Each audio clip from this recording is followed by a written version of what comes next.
Travelling throughout Hungary. Hungary is one of the smallest countries in Europe, hardly a fifth of the size of Spain. Nevertheless, it has a long history due to its central position in Europe. Nowadays, it shares a border with 7 countries.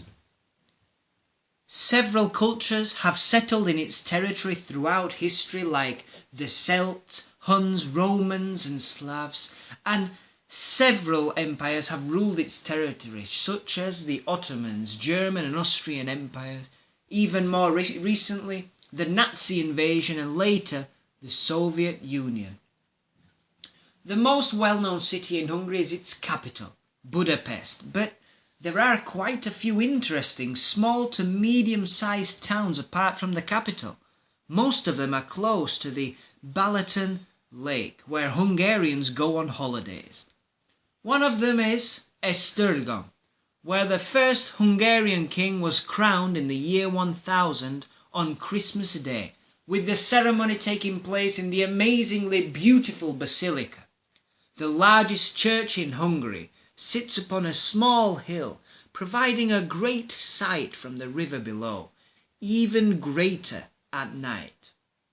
Esztergom is a lovely little town to visit, and closer to the Austrian border is Sopron, a small village whose streets reveal a history of many distinct cultures, but with deep influences from the German Empire.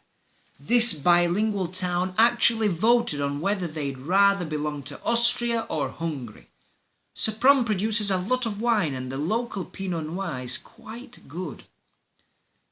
Near Budapest, 60 kilometers or so, is the Pannonhalma Abbey, built in the year 1002 by then King Stephen, who brought Christianity to Hungary, making it one of the oldest monuments in Hungary. It was declared World Heritage Site in 1996. Besides these lovely places, Budapest is a must-visit. The river Danube splits the city in two, Pest and Buda. Pest is home to the most modern part, but also several relevant sites like St. Stephen's Basilica, the spectacular Parliament, the Great Synagogue, the Váci Street and the Opera House. The Opera House was built during the Austro-Hungarian Empire, and the Emperor, influenced by his wife Sisi, requested the only condition that it shouldn't be as big as the Vienna Opera House. Buda, the other part of the city, is placed on a hill, and from it you can get some really incredible sights of the city, as well as defensive buildings such as the Royal Palace.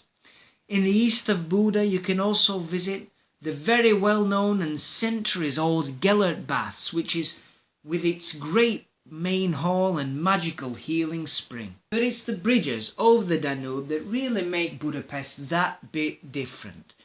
You've got the famed chain bridge, a suspension bridge, the Rákóczi steel girder bridge, the Meghieri cable-stayed bridge, and also the wide Elizabeth Bridge named after Empress Sisi. Taking a cruise on the river at Twilight was just a beautiful experience, and I couldn't recommend it more. On the cruise you can get up close to the Parliament. The buildings are right next to the river, which makes it look quite a lot like the Houses of Parliament in London. From the banks of the river you can get a great view, especially at night when the Parliament buildings are lit up. In fact, the sights from both sides of the river at night are simply gorgeous, as is the sight of the Budapest skyline from the top of Gellert Hill. Gellert Hill was actually named after the man who was thrown off the hill to his death, and the views you get of the river, Parliament and bridges are really to die for. As far as food's concerned, it seemed to me as if meat was the main staple, with the most typical dish being the goulash, a meat stew with potatoes and quite a lot of paprika. There's quite a bit of freshwater fish, but a huge lack of saltwater fish. I tried for the first time ever sturgeon and ate quite a bit of trout. I love trout. The food's pretty cheap too, except really in Budapest where it's normally priced. Everything out of Budapest is quite cheap though. Another thing in Hungary that made me feel quite good is that Their level of English is really quite low. I felt great using my English there. There aren't that many famous Hungarians aside from Cici. Nevertheless, I'm sure everyone is familiar with the Rubik's Cube, which was invented by Rubik from Hungary. And also Biro invented that rather magnificent invention, the biro pen, the revolutionary way of writing.